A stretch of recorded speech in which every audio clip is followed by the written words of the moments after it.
행복합니다 라는 제목으로 함께 은혜 나누겠습니다. 미국 하버드 대학에서 성공한 젊은 사람들을 대상으로 그들의 성공 비결에 대해서 조사를 했습니다. 그리고 발표하기를 성공한 사람들의 85%는 그들의 성공의 이유가 삶의 태도 때문이었다라고 발표했습니다. 그리고 그 태도에 가장 큰 영향력을 미치는 것은 역시 감사다라고 이야기합니다. 머리가 좋거나 혹은 전문적인 어떤 지식 때문에 성공한 사람은 전체 성공한 사람의 15%에 불과했고, 삶에 대한 태도, 인생을 살아가는, 인생을 대하는 삶의 태도가 85%나 그들의 인생과 성공에 영향을 미쳤다라는 것입니다. 독일의 정치인 마틴 바덴에 관한 이야기가 있습니다. 그가 젊었을 때 친구를 만나러 어느 도시에 가게 되었답니다. 밤이 늦은 시간에 도착해서 하룻밤을 허름한 여인 숙에서 묵었습니다. 그런데 아침에 일어나 보니 신고 온 구두가 없어지고 말았습니다. 도둑을 맞은 겁니다. 가난한 살림이 어렵게 마련한 구두를 여인 숙에서 도둑을 맞다니 너무 기가 막히고 화가 나서 하나님께 원망과 불평을 터뜨렸습니다. 쏟아냈습니다. 잠시 후 소식을 들은 친구가 자기 신발을 가지고 와서 이제 함께 신기고는 오늘 주일이니 예배하러 가자고 교회로 인도를 했습니다. 그도 예수님을 믿었기 때문에 예배하러 갔습니다. 그러나 너무나 불편하고 속상한 마음을 가지고 예배를 참석하게 되었습니다. 그런데 자신은 힘겹게 불평의 마음을 가지고 예배를 드리고 있는데 자기 옆 좌석에서 어떤 사람이 너무나 기쁜 얼굴을 하고 너무나 행복한 얼굴을 하고 찬송하고 기도하면서 그렇게 신나게 행복하게 예배를 하고 있는 모습을 보게 됩니다. 자기는 그렇다고 기분이 안 좋은데 그 사람은 도대체 뭐가 좋아서 저렇게 행복한 표정으로 예배를 하고 있을까 하면서 그를 쑥 훑어보게 됩니다. 그리고 깜짝 놀랐습니다. 옆에서 그렇게 기쁨의 찬송을 드리고 박수치면서 예배하며 행복한 표정을 짓는 그 사람의 두 다리가 없었다는 것입니다. 자신은 신발을 잃어버린 것으로 온통 기분을 잡쳐서 원망과 불평을 쏟아내고 지금도 골이 잔뜩 나서 하나님 앞에 예배하고 있는데 두 발이 없는 그 사람은 뭐가 그렇게 기쁜지 하나님 앞에 기쁨의 찬송을 올려드리고 너무나 행복한 모습으로 예배하고 있는 그것을 보면서 그는 큰 충격을 받게 됩니다. 그리고 그때부터 자신의 생각을 바꾸기 시작했습니다. 어떤 환경 상황 속에서 감사하는 삶을 시작합니다. 그리고 그의 감사하는 삶은 나중에 많은 사람들에게 좋은 영향력을 미치게 되었다고 합니다. 여러분, 감사라는 영어 think는 think라는 생각한다라는 말에서 나온 말입니다. 우리가 많이 생각하면, 아니 조금만 생각해도 사실은 감사할 수 있다는 의미입니다. 조금만 생각하면 우리의 삶에 감사가 넘쳐 있다는 것을 우리는 알게 될 것입니다. 미국의 시인 롱펠로우라는 사람은 세상의 모든 사람은 운명과 시간 안에서 집을 짓는 건축가다라고 말했습니다. 우리는 지금 집을 짓고 있는 것입니다. 구약성경 신명기 10장 12절 13절에 보면 하나님께서 우리에게 하나님을 경외하며 말씀대로 살라고 하시고 갖가지 규례를 주시면서 그것을 지키라고 하신 이유가 다름이 아닌 바로 우리의 행복 때문이라고 말씀하고 있습니다. 주님은 우리가 짓는 인생의 집이 행복의 집이기를 원하고 계시는 것입니다. 저는 오늘 말씀을 통해서 감사가 우리 삶에 미치는 영향력, 특별히 감사가 우리의 행복과 어떤 영향을 미치는, 어떤 관련을 맺고 있는지에 대해서 함께 말씀을 나누려고 합니다. 오늘 본문 데살로니가전서 5장 18절은 하나님이 우리에게 원하시는 가장 분명한 뜻이 감사라고 말씀하고 계십니다. 왜 그럴까요? 그것은 감사야말로 우리의 행복을 위한 최고의 조건이기 때문에 그렇습니다. 여러분, 감사하는 사람이 행복합니다. 세상에는 세 종류의 사람이 있다는 것을 제가 본 적이 있습니다. 첫 번째는 항상 불평하는 사람이 있답니다. 그리고 이런 사람의 특징은 항상 불행하다는 것입니다. 항상 불평하는 사람은 항상 불행합니다. 또 세상에는 두 번째로 가끔 감사하는 사람이 있다고 합니다. 가끔 감사하는 사람. 그래서 이 사람은 가끔 행복하답니다. 그리고 세 번째로 항상 감사하는 사람이 있다. 이 사람은 항상 행복한 사람이라고 합니다. 하나님은 우리가 바로 이런 사람, 항상 감사해서 항상 행복하기를 원하고 계시는 것입니다. 왜 감사하는 사람이 항상 행복할까요? 저는 그것을 세 가지로 말씀드립니다. 먼저는 감사는 하나님을 영화롭게 하기 때문에 그렇습니다. 시편 50편 14절에 보니까 감사로 제사를 드리는 사람이 하나님을 영화롭게 한다고 말씀합니다. 계속해서 23절에도 감사로 제사를 드리는 자가 나를 영화롭게 하나니 그의 행위를 옳게 하는 자에게 내가 하나님의 구원을 보이리라. 여러분, 감사는 하나님을 영화롭게 하는 가장 효율적이고 가장 쉽고 가장 빠른 길입니다. 우리 인생의 본분인 하나님을 영광되게 하는 최고의 길이 바로 감사라고 말씀하고 계시는 것입니다. 그러니 하나님을 영광되게 하고 하나님을 기쁘시게 하는 자에게 하나님께서 행복을 주시는 것은 너무나 당연한 일인 것입니다. 또한 감사는 마귀의 계략을 깨뜨리기 때문에 감사하는 사람이 행복한 것입니다. 우리 인생을 불행하게 만드는 주범은 영적 존재인 사단 마귀입니다.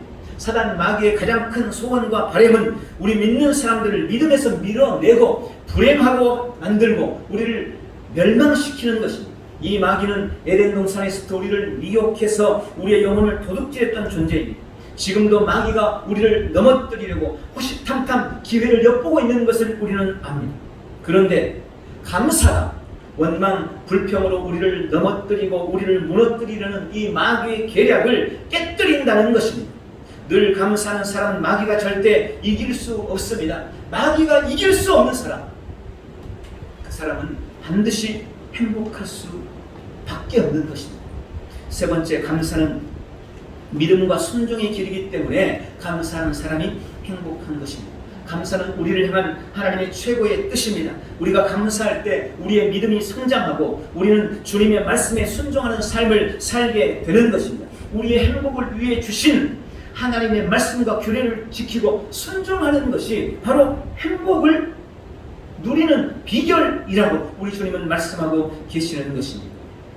바로 그것이 감사하는 것입니다.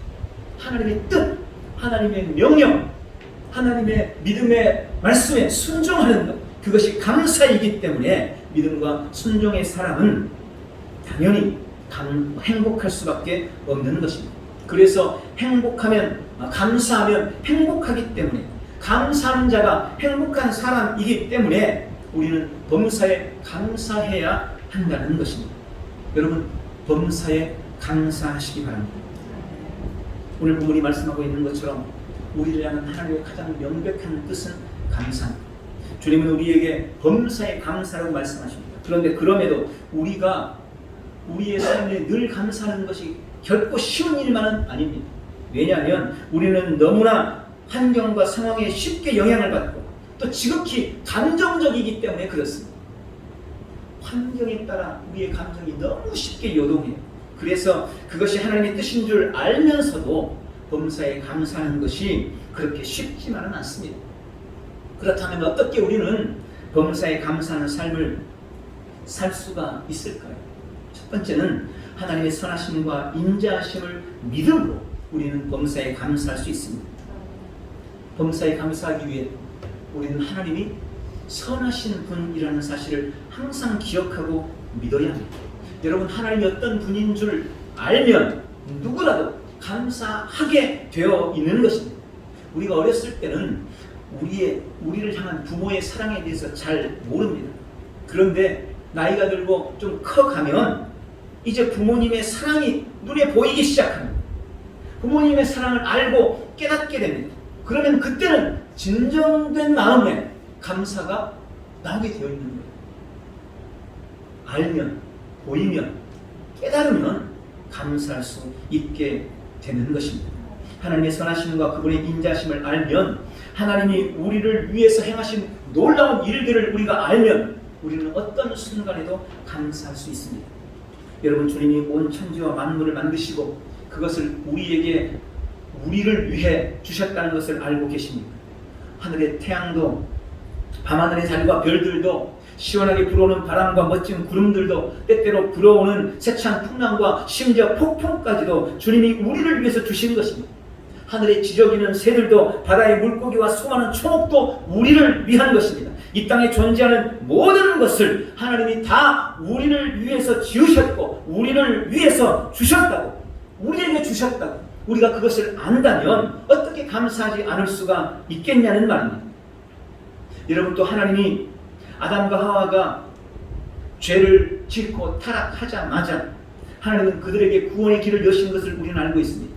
인생을 위한 영원한 구원자 예수 그리스도를 약속하셨고, 구약에는 예수 그리스도의 희생을 상징하는 짐승을 잡는 제사를 통해서 인생을 구원해 주셨습니다. 그리고 때가 돼서 예수 그리스도를 이 땅에 보내셨고, 그분은 이 땅에 오셨고, 그의 십자가의 죽음과 부활을 통해 온 인류를 위한 구원의 은혜를 완성해 주신 겁니다.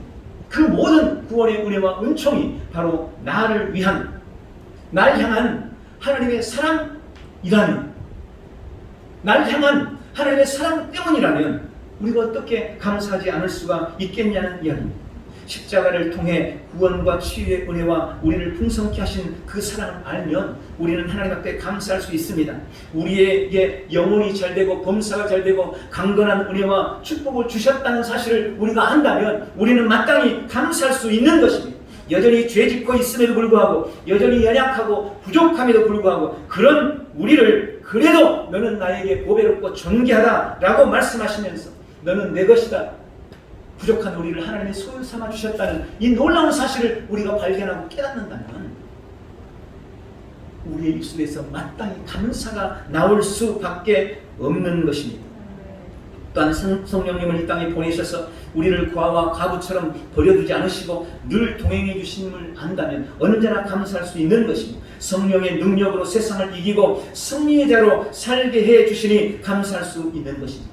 지금 그 성령께서 내 삶에 함께 하시면서 나를 인도하고 계심을 우리가 알고 믿는다면 어떻게 감사하지 않을 수 있겠습니까?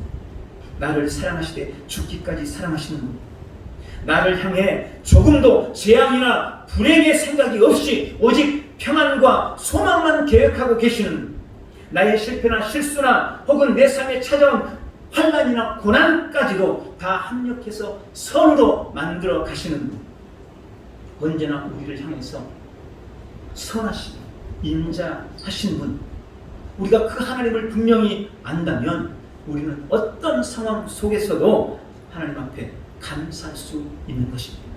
오늘 그 하나님의 선하심과 인자하심 때문에 범사에 감사, 또 그렇게 감사하리라 결단하는 복된 성도들 되시기를 축원합니다. 두 번째는 우리의 말이 바뀌어야 감사할 수 있습니다. 여러분, 우리의 언어 생활을 변화시켜야 합니다. 흔히 말에는 세 가지 힘이 있다고 합니다. 첫 번째는 말에는 이 각인력이라는 것이 있습니다. 각인시킨다 말 들어보셨죠? 뇌를 연구하는 의사들은 뇌세포의 98%가 말에 의해서 지배받는다고 발표했습니다. 내 입이 말을 하면 뇌는 그것을 사실로 받아들이고 내 몸에 각인시킨다는 것입니다. 내 입이 말하는 내가 바로 내가 된다는 거예요. 말은 각인력이 있습니다. 두 번째, 말에는 견인력이 있다고 합니다. 말은 행동을 유발합니다.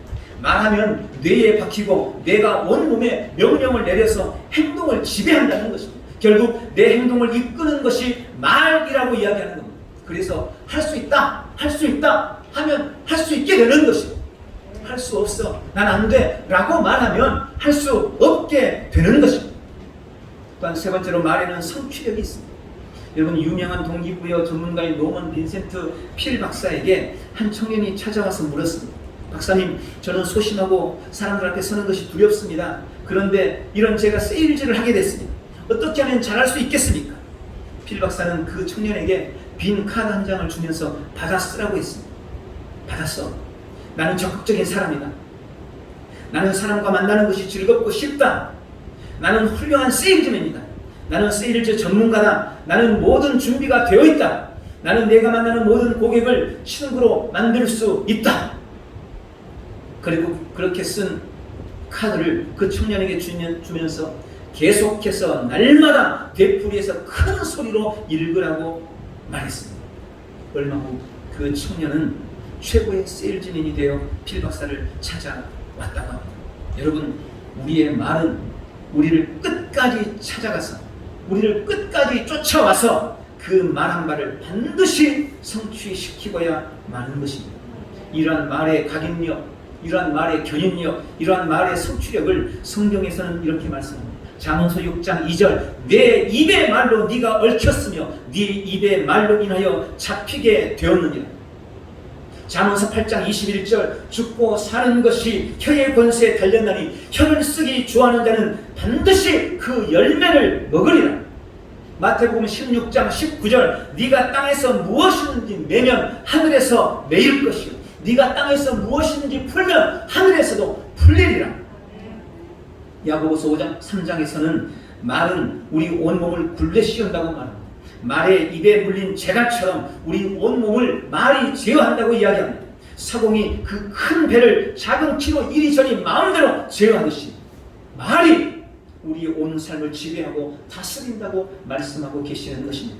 여러분, 내 말이, 내 입의 말이 내 삶과 내 운명을 결정해 간다는 것을 기억하시기 바랍니다.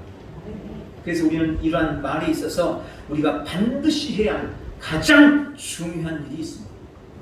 바로 원망과 불평의 말을 버리는 것입니다. 여러분, 이게 가장 중요합니다. 감사가 우리의 삶에 행복을 가져다 준다면 원망, 불평은 우리 인생의 불행을 몰고 옵니다.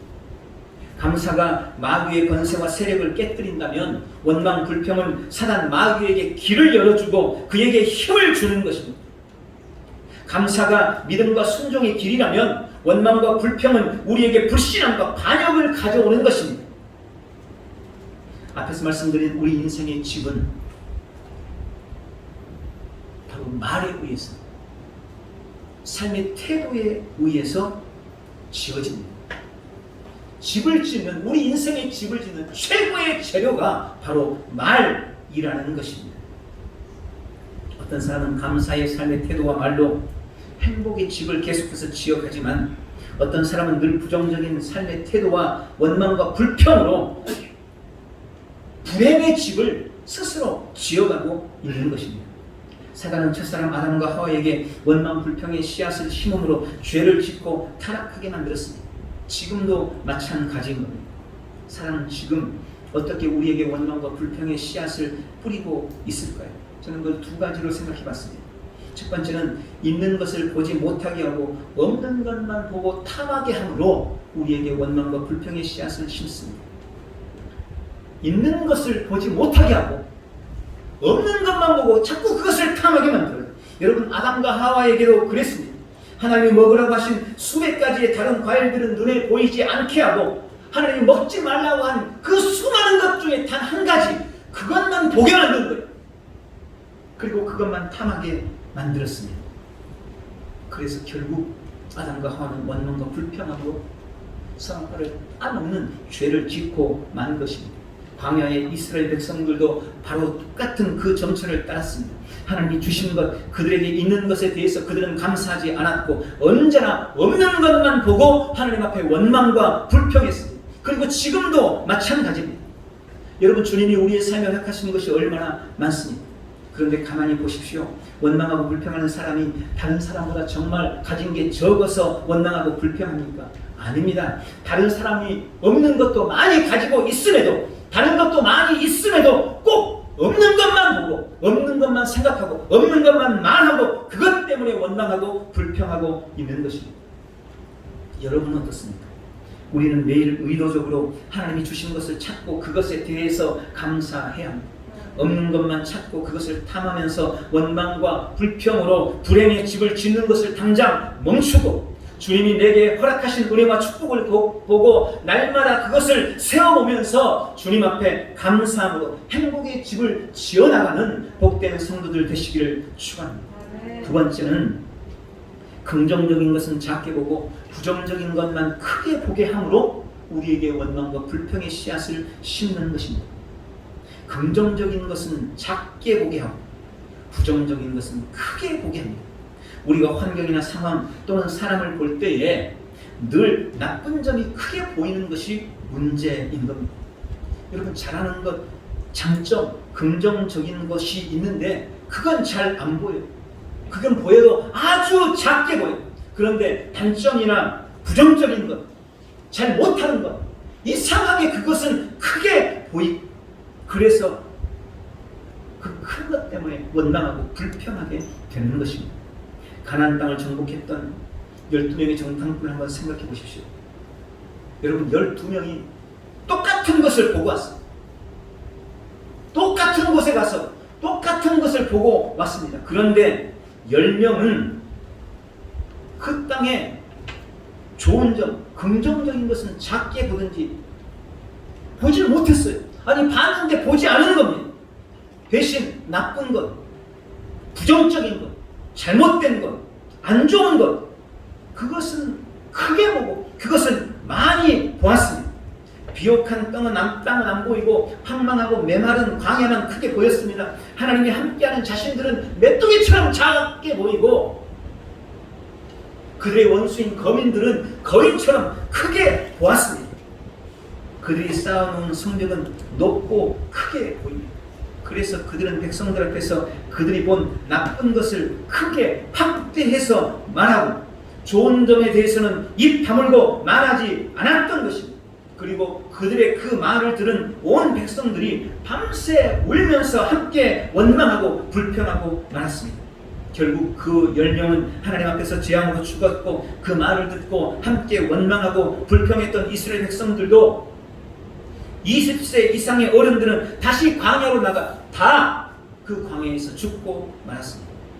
그러나 2명 여호수아와 갈렙은 하나님이 약속하신 땅의 긍정적인 점을 크게 보고 그것을 크게 말했습니다. 부정적인 면은 작게 보고 별것 아닌 것으로 보고 한 것입니다. 그래서 다른 정탐꾼들은 하나님의 재앙으로 그곳에서 다 죽었지만 여호수아와 갈렙은 40년 후에도 건강한 모습으로 가나안 땅을 정복하고 가나안 땅에 들어가게 되었던 것입니다. 여러분, 누구나 양면이나 존재합니다. 부정적인 면도 틀림없이 있지만 긍정적인 면도 분명히 있습니다. 그 사람에게 나쁜 점도 있지만 좋은 점도 분명히 있어요. 어두운 면도 있지만 밝은 면도 있습니다. 그런데 꼭 부정적인 면만 그걸 크게 보고 그걸 확대해서 말합니다. 밝은 면은 안 보이고 긍정적인 면은 작게 보이고 이상하리만큼 그림자만 크게 보고 확대 해석합니다. 그런 사람은 매사를 그렇게 봅니다. 사람뿐만 아니라 다른 사람을 볼 때뿐만 아니라 가정에 대해서도 그렇게 보고 교회에 대해서도 그렇게 보는 것입니다. 여러분, 당연히 부정적인 부분, 어두운 부분을 크게 보고 확대해서 말하면 원망과 불평이 쏟아질 수밖에 없는 것입니다. 대신 긍정적인 면, 밝고 좋은 면을 크게 보고 그것을 확대해서 말하면 그것 자체가 감사가 되는 것입니다. 그리고 그것이 바로 그 사람의 운명이 되어 간다고 오늘 본문이 말씀하고 있는 것입니다. 오늘 우리 자신을 한번 돌아보십시오. 혹시 있는 것을 못 보고 없는 것만 보며 그것을 탐하고 있지는 않습니까? 언제나 부정적인 것이 크게 보이고 그래서 그것을 확대해서 말하고 있지는 않습니까? 그래서 원망과 불평으로 지금 불행의 집을 짓고 있지는 않습니까? 2 사람이 죄를 짓고 감옥에 갇혔습니다. 그 감옥에서 한 사람은 쇠창살을 통해 늘 하늘을 바라봅니다. 낮에는 태양을 보고 구름을 봅니다. 밤에는 흔들리는 나무를 봅니다. 밤에는 별을 보고 달을 보면서 그 모든 것들 속에서 희망을 보고 그것을 노래로 만들어 부르면서 늘 시를 썼습니다. 다른 한 사람은 똑같은 쇠창살을 통해 자신을 가로막고 선 높은 담을 바라보았습니다. 먼지투성인 운동장과 비온 뒤에 진흙창 있는 웅덩이를 보면서 자신의 신세와 같다며 괴로워하고 원망과 불평을 끊임없이 해댔습니다. 시간이 지나 2 사람이 출소를 하게 되었습니다.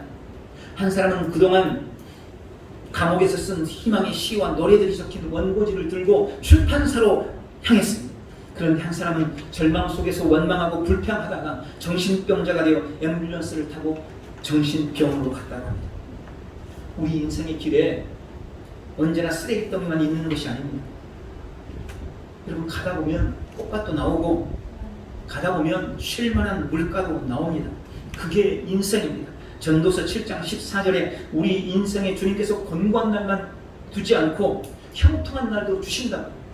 형통한 날만 주시지 않고 곤고한 날도 주신다고. 이 두 날을 병행해서 우리 인생에 주신다고. 그것이 인생이라고 말씀하고 있습니다. 그런데 어떤 사람은 굳이 쓰레기더미만 바라보고 쓰레기더미 속에 들어가서 내 인생은 이 쓰레기더미와 같다고 생떼를 쓰고 있습니다.